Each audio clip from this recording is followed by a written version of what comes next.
আসসালামু আলাইকুম। এটেন বাংলা সংবাদে সবাইকে স্বাগত জানাচ্ছি। আমি নাসমুল হাসান। শুরুতে সংবাদ শিরোনাম।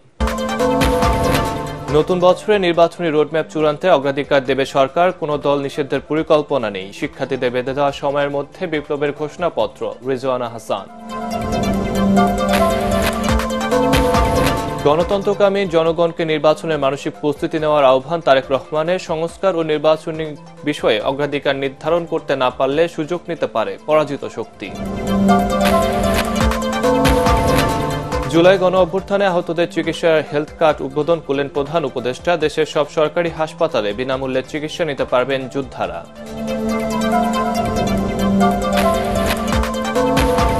এবং ২০২৫ সাল হবে জুলাই আগস্ট গণহত্যা বিচারের বছর, বললেন চিফ প্রসিকিউটর তাজুল ইসলাম। শেখ হাসিনা সহ বড় অপরাধীদের বিচার শেষ করা আশা।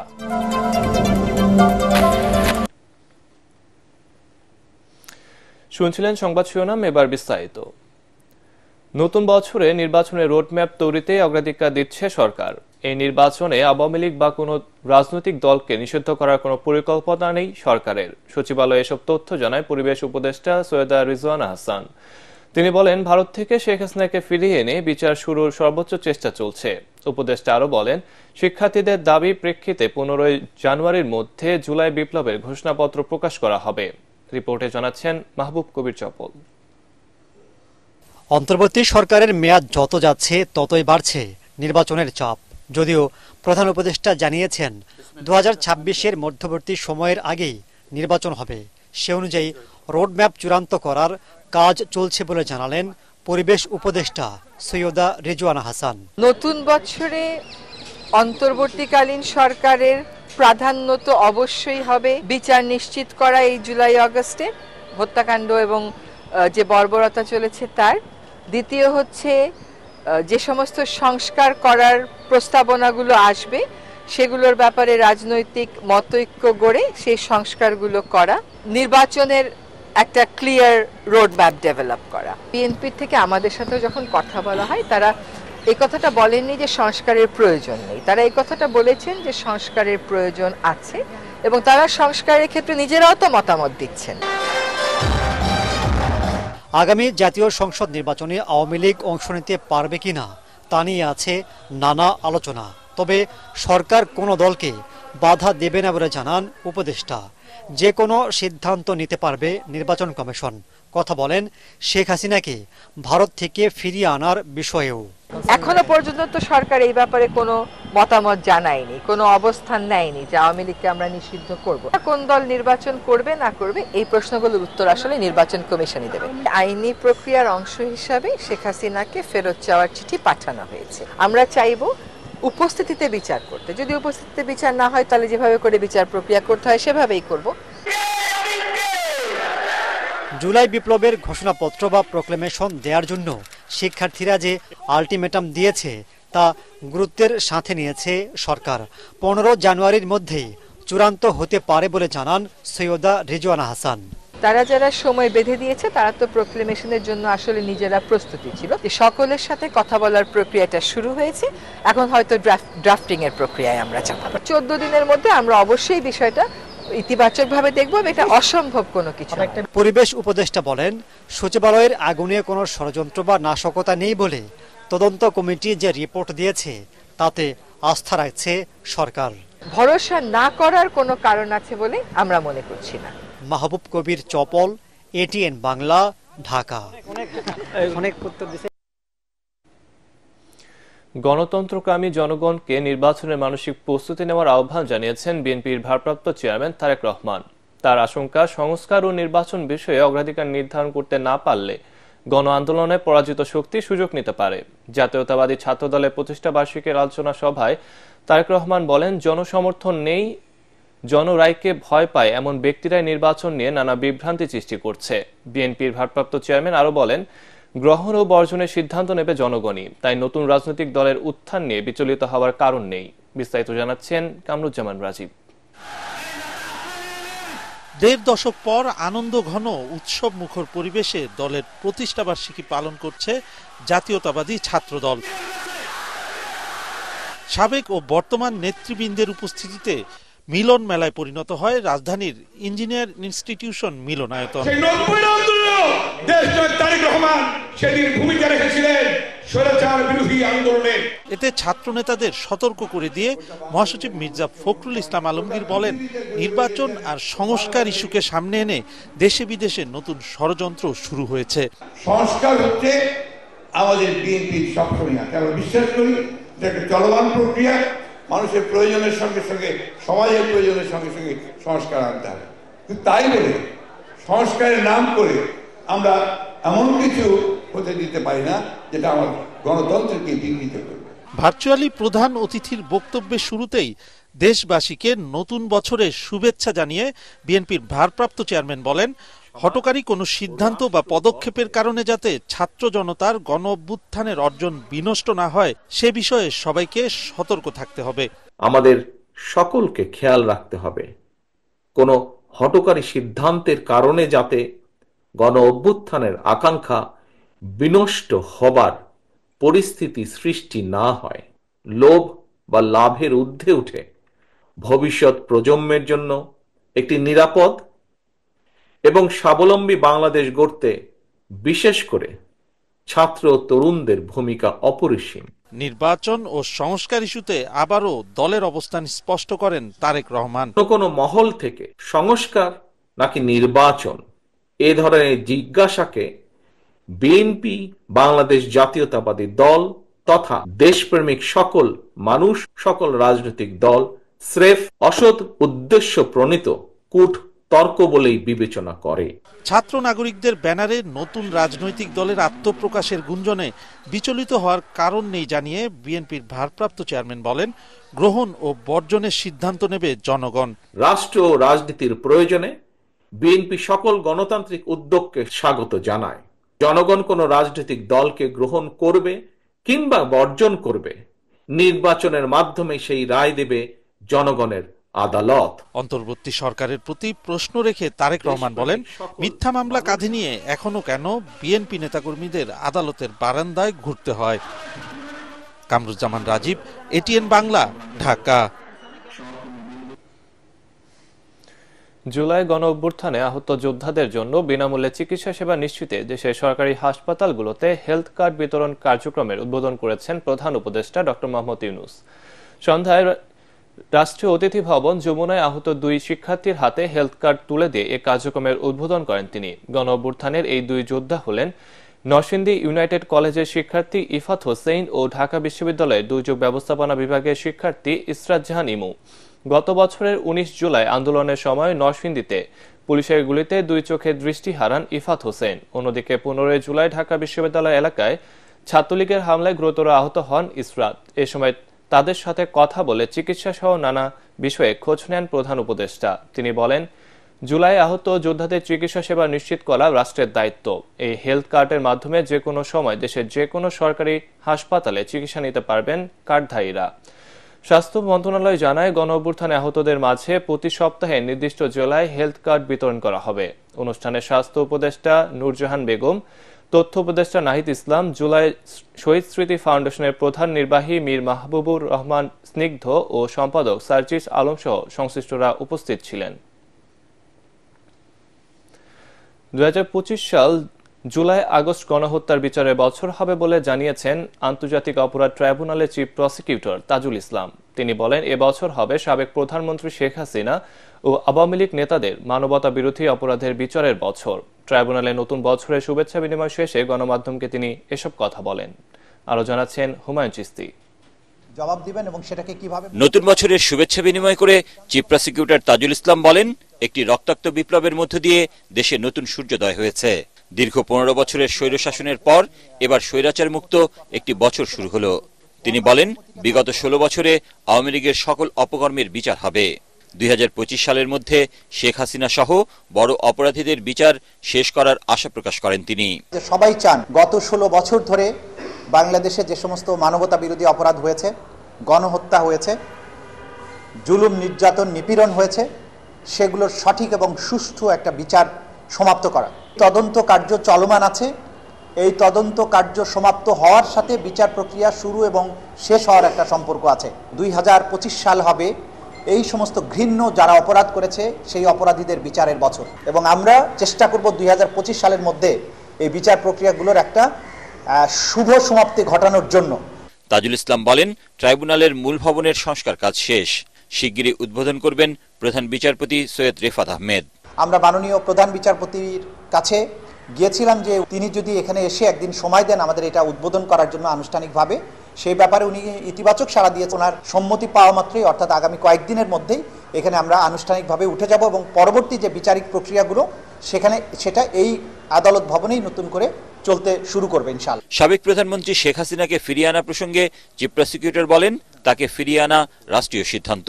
এটা রাষ্ট্রকে জিজ্ঞাসা করতে হবে, পররাষ্ট্র মন্ত্রণালয় এটা জবাব দিতে পারবে যে রাষ্ট্রীয়ভাবে কি ব্যবস্থা নেওয়া হবে। এটা চিফ প্রসিকিউটর জবাব দেওয়ার জন্য সঠিক ব্যক্তি নন। অন্য রাষ্ট্র থেকে অপরাধীকে ফিরিয়ে আনার যে চেষ্টা, সেটা ভিন্ন রাষ্ট্র যে রাষ্ট্রের কাছে চাওয়া হয়েছে তারা কি ধরনের রিয়াকশন দেখাবেন, কি জবাব দিবেন এবং সেটাকে কিভাবে মোকাবেলা করা হবে, এটা রাজনৈতিক সিদ্ধান্ত এবং রাষ্ট্রের কাজ, এটা চিফ প্রসিকিউটর অফিসের কাজ নয়। এদিন শাহবাগ থানার মামলায় গ্রেপ্তারকৃত পুলিশ কনস্টেবল সুজন হোসেনকে 12 জানুয়ারি হাজির করার নির্দেশ দিয়েছেন tribunal. Humayun Chishti, ATN Bangla, Dhaka. December মাসে রেকর্ড 263 কোটি 90 লাখ ডলারের প্রবাসী আয় দেশে এসেছে, যা গত 5 বছরের মধ্যে সর্বোচ্চ।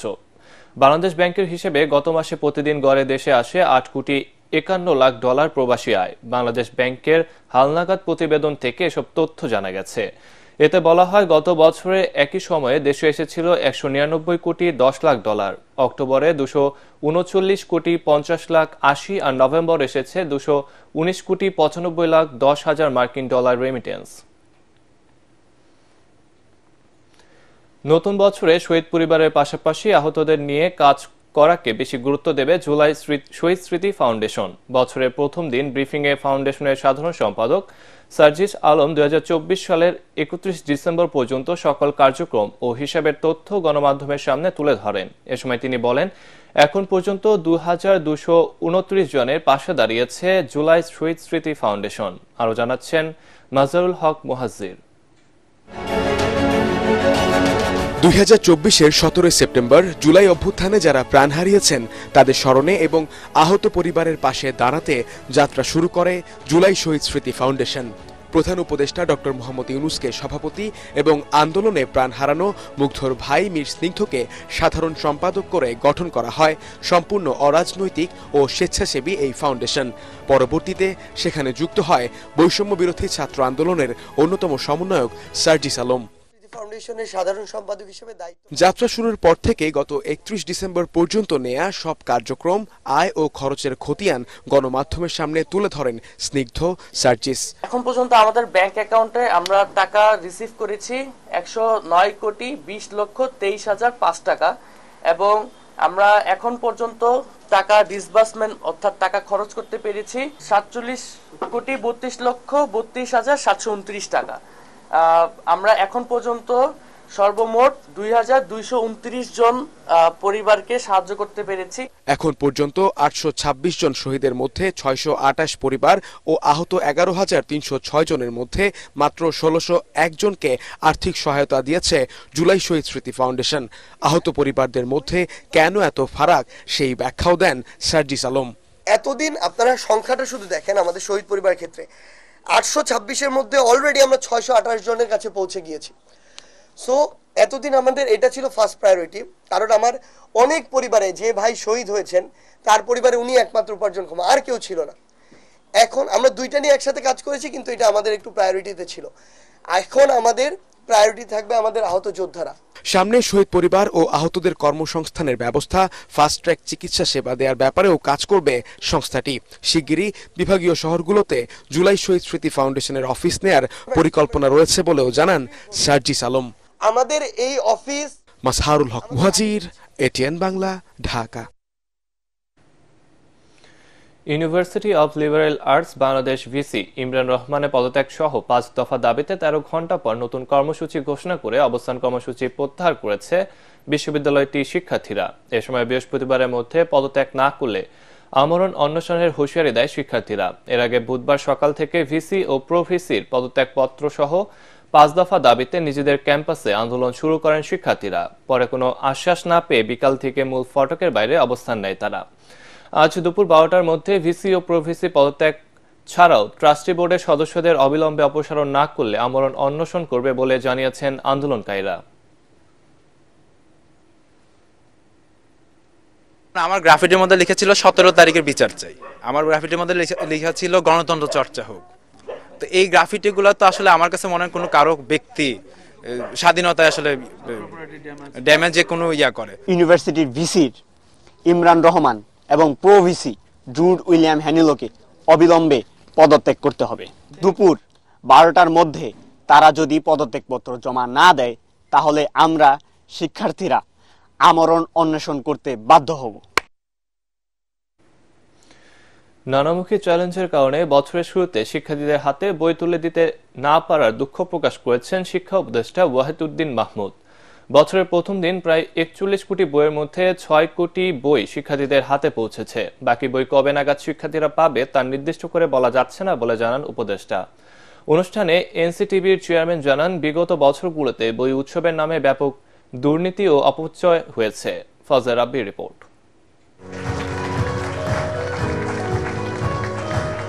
বছরের প্রথম দিন রাজধানীর আন্তর্জাতিক মাতৃভাষা ইনস্টিটিউটে 2025 শিক্ষাবর্ষের পাঠ্যপুস্তকের মোড়ক উন্মোচন করেন শিক্ষা উপদেষ্টা। বিগত বছরগুলোতে এদিন শিক্ষার্থীদের মাঝে বই বিতরণ উৎসব করা হলেও এবার 4 দেয়ালের মধ্যে একটি অনুষ্ঠানেই তা সীমাবদ্ধ রাখা হয়। এর মাধ্যমে সাশ্রয় হয় অর্থের। এতদিন বই উৎসবের নামে ব্যাপক অনিয়ম ও অপচয় হয়েছে বলে মন্তব্য করেন এনসিটিভি চেয়ারম্যান। সেপ্টেম্বরের 1 তারিখে একটি পরিপত্র জারি করেন। তবে অনুষ্ঠানে ঘুরে ফিরেই আসে বছরের প্রথম দিন শিক্ষার্থীদের হাতে সব বই তুলে না দিতে পারার প্রসঙ্গটি। জানুয়ারির 30 তারিখের মধ্যেই আমরা সকল বই সকল শিক্ষার্থীর হাতে পৌঁছে দেওয়ার জন্য প্রতিশ্রুতিবদ্ধ এবং আমরা বিশ্বাস করি যে আমরা এই কাজে কৃতকার্য হব। পাঠ্যপুস্তক পরিমার্জন, সিলেবাসের পরিবর্তন, ছাপাখানা ও কাগজের সংকট সহ নানামুখী চ্যালেঞ্জের কারণে সময় মতো বই হাতে পৌঁছানো সম্ভব হয়নি বলে জানান উপদেষ্টা। অনেক পরিমার্জন করতে হয়েছে যাতে দলীয় রাজনীতি নিরপেক্ষভাবে, রাজনীতি নিরপেক্ষ কিছু হয় না, দলীয় রাজনীতি নিরপেক্ষভাবে বইয়ে যেন সবকিছু থাকে। এই বছরে যে নতুন কারিকুলাম এসেছিল এটা হঠাৎ করে বদলিয়ে দিলাম। কেন বদলিয়ে দিতে হলো?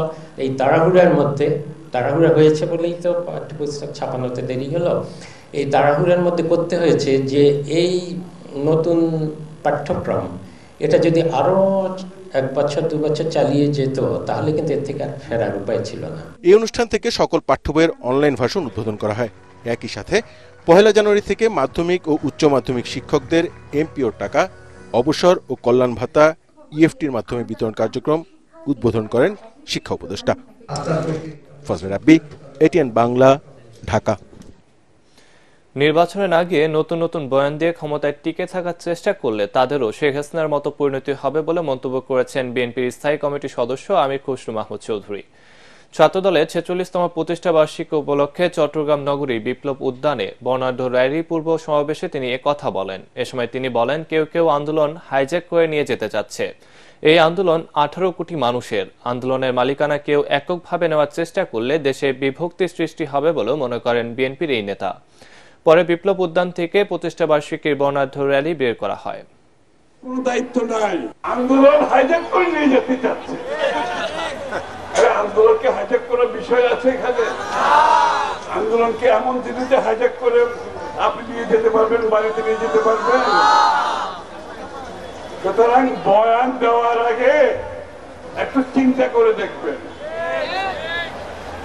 আমরা এই আন্দোলনকে প্রশ্নবিদ্ধ করতে চাই না। এই আন্দোলন বাংলাদেশের 18 কোটি মানুষের আন্দোলন। বাংলাদেশের মানুষ নতুনভাবে যে স্বাধীনতা পেয়েছে তা ভুলণ্ঠিত করতে ষড়যন্ত্র শুরু হয়েছে বলে মন্তব্য করেছেন বিএনপির কেন্দ্রীয় নেতা ও সাবেক উপমন্ত্রী রুহুল কুদ্দুস তালুকদার দুলু। নাটোরে জেলা ছাত্রদল আয়োজিত সমাবেশে তিনি কথা বলেন। বিএনপির ভারপ্রাপ্ত চেয়ারম্যান তারেক রহমান আরেকটি যুদ্ধের জন্য সবাইকে প্রস্তুত থাকতে বলেছেন। উল্লেখ করে দুলু আরও বলেন, এ যুদ্ধ হলো দেশের স্বাধীনতা, সার্বভৌমত্ব এবং গণতন্ত্র রক্ষার। তাই দেশের স্বাধীনতা ও সার্বভৌমত্ব রক্ষায় ছাত্র সমাজ সহ প্রত্যেক নেতাকর্মীকে সজাগ থাকার আহ্বান জানান তিনি। এর আগে ছাত্রদলের 46তম প্রতিষ্ঠা বার্ষিকী উপলক্ষে এক বিশাল শোভাযাত্রার নেতৃত্ব দেন বিএনপির এই নেতা। আমাদের নেতা তারেক রহমান গত পরশুদিন বলেছে আরেকটি নতুন যুদ্ধের জন্য সকলকে প্রস্তুত থাকতে হবে। তারেক রহমানের সেই যুদ্ধ হচ্ছে বাংলাদেশের স্বাধীনতা, বাংলাদেশের সার্বভৌমত্ব, বাংলাদেশের গণতন্ত্রকে রক্ষা করতে হবে। এই রক্ষার জন্য তোমরা আবার নতুন করে প্রস্তুত আছো কিনা বলো। এবার পার্টেক্স খেলার খবর।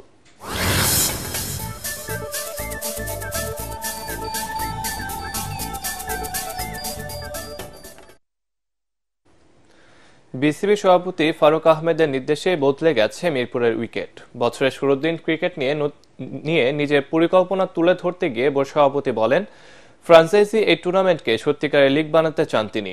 রিপোর্ট করছেন SM আশরাফ।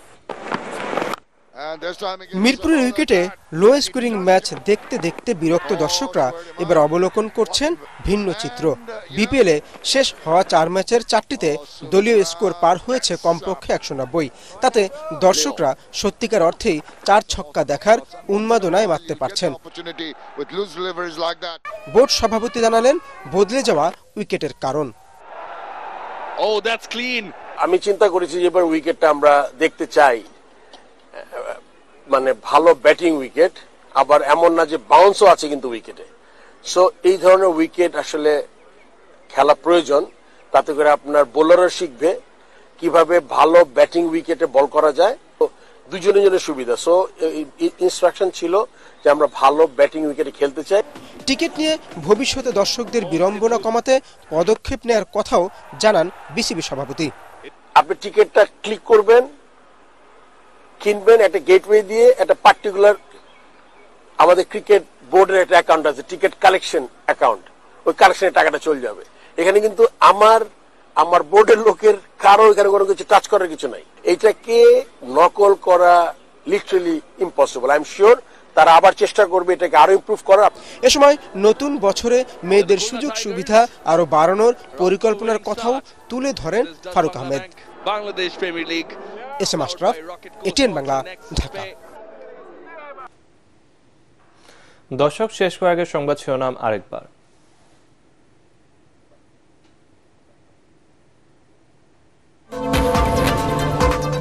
নতুন বছরে নির্বাচনী রোডম্যাপ চূড়ান্তে অগ্রাধিকার দেবে সরকার, কোনো দল নিষেধের পরিকল্পনা নেই। শিক্ষার্থীদের বেঁধে দেওয়া সময়ের মধ্যে বিপ্লবের ঘোষণাপত্র রিজওয়ানা হাসান।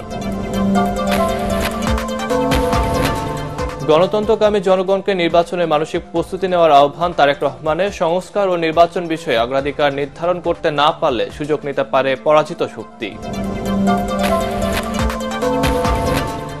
জুলাই গণ অভ্যুত্থানে আহতদের চিকিৎসায় হেলথ কার্ড উদ্বোধন করলেন প্রধান উপদেষ্টা। দেশের সব সরকারি হাসপাতালে বিনামূল্যে চিকিৎসা নিতে পারবেন যোদ্ধারা।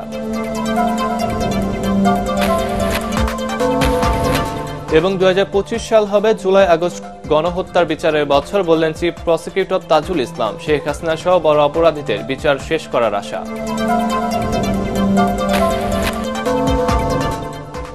দর্শক, পরবর্তী সংবাদ দেখার আমন্ত্রণ জানিয়ে এখনকার মতো শেষ করছি। ATN বাংলা সংবাদ ইউটিউবে দেখতে ব্রাউজ করুন youtube/ATN বাংলা নিউজ।